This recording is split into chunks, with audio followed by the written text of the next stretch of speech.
This has to be the most cinematic, badass, cool video intro yet.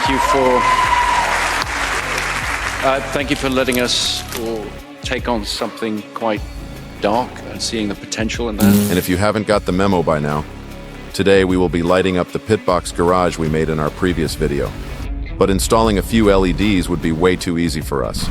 And there are probably 100 different videos out there detailing how to do that. We, my friend, can do better.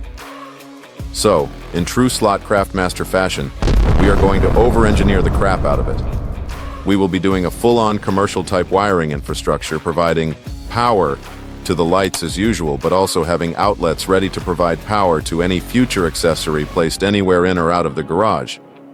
This, my friends, will make all overcharging Sparkies out there to blow a fuse. Seriously?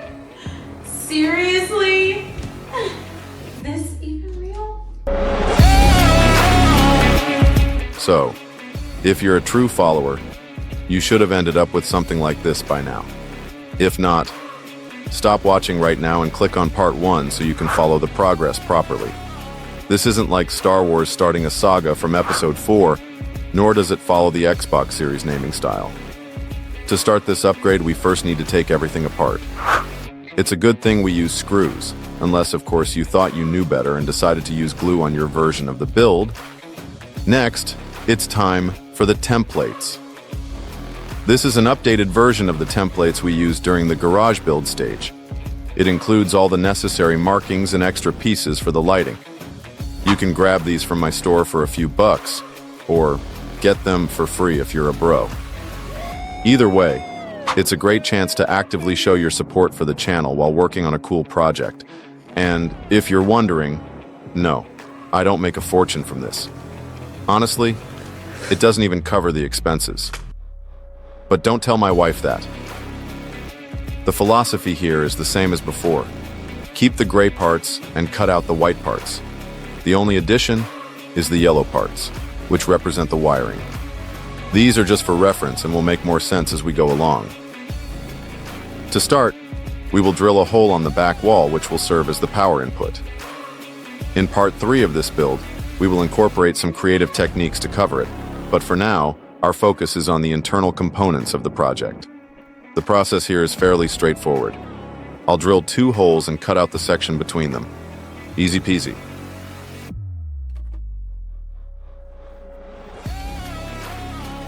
With this out of the way, we move on with the next step, which is the wiring. But first, we need to cut off the roof part from the templates to use as a guide. And ain't we slaughters love a guide, right? Make sure that you cut off this little piece as it will play an important role further down the track. Pun intended. Now slap that guide on the under part of the roof and mark the little cut-off piece and the ends of the yellow lines. Those lines represent the wires, and we need the marks to place them correctly. Then, just connect the dots to draw the same shape, like in the template. Once finished, we will cut a little slot where the cut-off marking is. Use a chisel or knife, as we only need to go 1 board deep, so it's not visible from above. Then do the same on the center pillar of the garage. When you do that, be more gentle and precise to avoid butchering it like I did.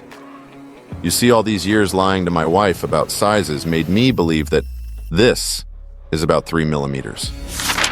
Anyhow, I better move on before I dig a hole I can't fill. Now, we need plastic shaped like a slot car guide. I could have used an actual guide, but since I didn't have a spare one, I dug into the recycling bin and found this. This may look to you like an empty vinegar bottle, but to a CraftMaster's eye, this is material gold. After cutting a strip out of it, I trimmed 2 pieces measuring approximately 10 by 25 millimeters. If you too have a size issue, don't worry. I'll include this piece in the templates to make it easier. Next, with a drop of super glue and some sanding, voila, we now have our very own custom guide. It's time to attach it to the slit we carved into the pillar. You can use any glue you prefer, but in my case, I opted for Gorilla Glue to fill the rather large gap I created, since this type of glue expands to cover gaps.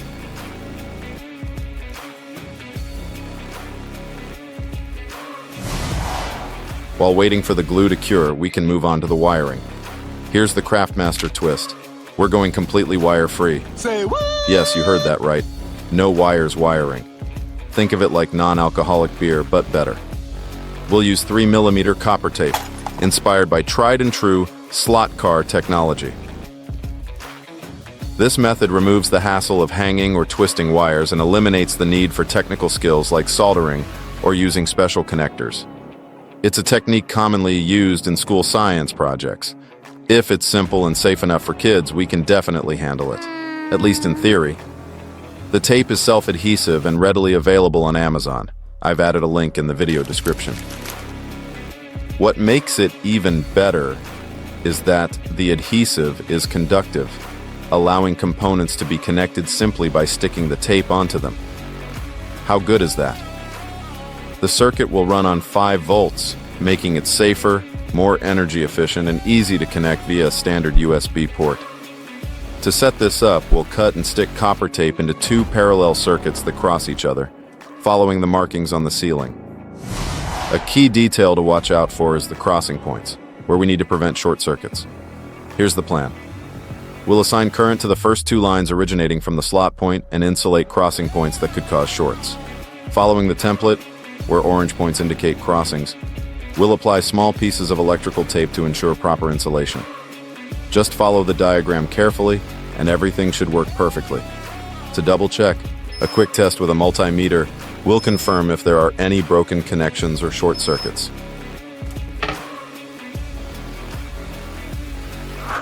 With this out of the way and the glue cured on the guide we made before, you should now have a clearer picture of where I'm going with this. If not, let me explain. The guide ensures that the roof aligns perfectly to establish the electrical connection between the power input and the circuit. It is made of plastic to separate the 2 current lines and prevent a short circuit. That should make this clear as mud for you. Now, reattach the back wall, and you should end up with something like this. With the basic infrastructure in place, we can move on to the actual lighting, starting with the roof lights. Use your magic to cut the pieces according to the templates and paint them with a coat of black. These pieces will be installed on the ceiling directly above the cars, and with a white light diffuser, they'll illuminate the cars just like at a dealership display. Now, if you remember from part 1, I mentioned a clever emergency services tip for putting on rubber gloves without much hassle. But instead, I thought it'd be funnier to poke fun at your sausage fingers. Well, if you haven't unsubscribed from the channel yet, here's your reward. The trick is to slide your thumb in first, then twist and ease the rest of your hand in. And I know exactly what you're thinking right now. That's what she said. Well, shame on you and your dirty mind. The funny thing is, even if you didn't think about it before, you're thinking about it now because I mentioned it. It's like when someone tells you not to think of a pink elephant, and now you're picturing a pink elephant. Feels like I'm living in your head rent-free. Right here. Anyway, what was the point of this video again? Right, the lights. Grab a 5-volt cool white LED strip without any connectors or power plugs.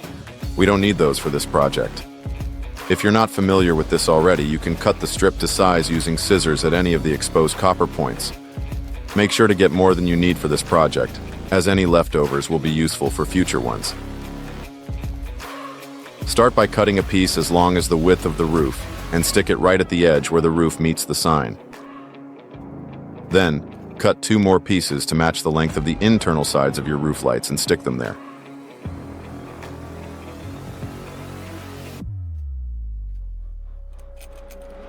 With that done, you can proceed to connect the LED strips to the circuit we set up earlier. It's as simple as it gets. Just use your copper tape to make the connections. No soldering or complicated steps needed. The only thing to watch out for is the polarity. Ensure you connect positive to positive and negative to negative and to avoid short circuits. This is where the markings we laid earlier come in handy. Keep in mind, you don't need to connect at the strip's start or end. You can use any connection point near your line, and it'll work perfectly. Quick tip. Some LED strips have the copper connectors covered by a thin layer of clear insulating plastic. To ensure a reliable connection, Sand this layer off and use a larger piece of copper tape to create a better contact surface.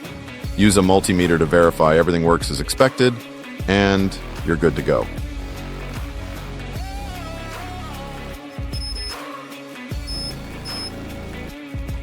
Finally, use double-sided adhesive tape to attach the lights to the center of each garage side.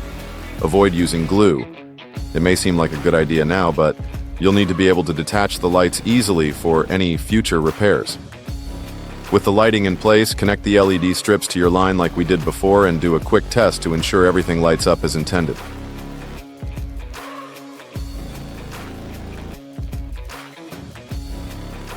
Don't stress too much about shortages or electrocution. Since we're working with just 5 volts and no complex electronic components, you can't do any irreversible damage to the project or yourself. If everything checks out, we can proceed with the light diffusers, which is just a fancy name for 2 pieces of a white vinegar bottle. I told you, this stuff is gold. It saves time and money compared to buying expensive acrylic. Double-sided tape will do the trick here too. And with that, we're almost done. Small detail. Covering the bottom with some tin foil will help reflect all the light and will help with the diffusion effect.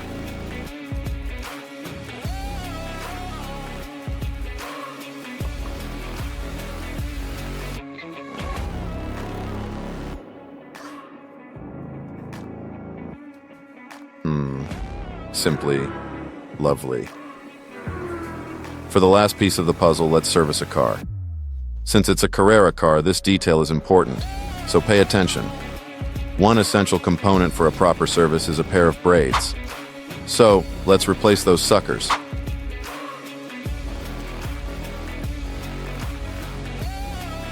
But what should we do with the old ones? Throw them away? Wrong! Remember, we're sticking with good old slot car technology here. We've got our rails, we made a slot, so what's missing? Braids! And we'll put those old ones to good use by powering our lighting in the reverse way from a regular slot car system. First things first, we'll need some proper wire this time. I'm using 20 gauge wire, but you can go smaller if you prefer. Connect one end to your power source, using whatever method suits you, and attach the other end to the braids. To do this, cut one end of the braid, straighten the legs, and trim them to leave a pointy edge. Open up the bronze casing and crimp the wire inside. This will hold it firmly enough, so no soldering is required. Once that's done, feed the 2 braids through the opening in the back wall and secure them to the center pillar on both sides of the guide, just like in a slot car setup.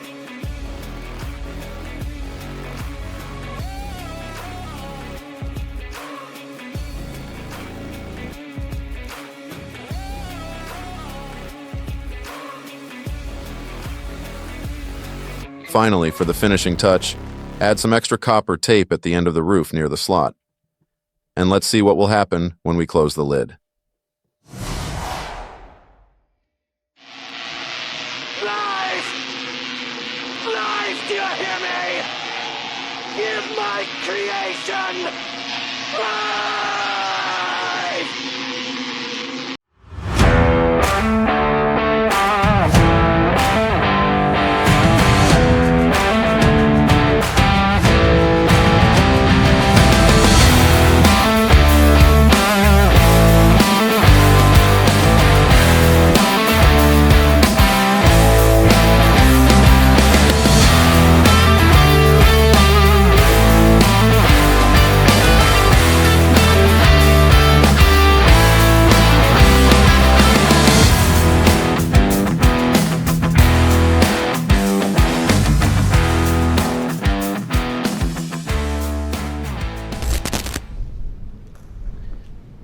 I suppose you're going to lock me up as well.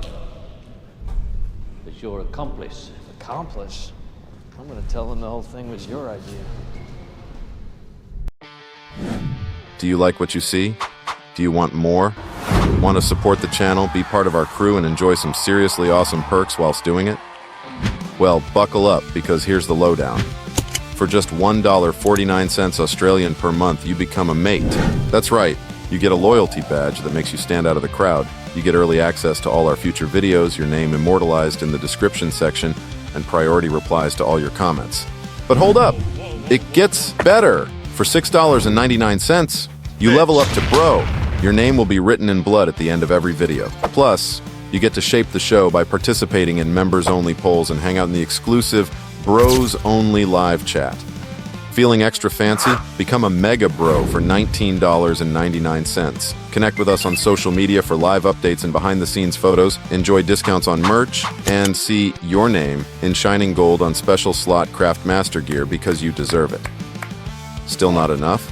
For $59.99, you can become a Super Mega Bro. Get free templates of our builds, troubleshooting help, join our exclusive Super Bro live streams, and even design your own custom merch. And if you're really serious about being the ultimate fan, for $149.99, you'll be my man.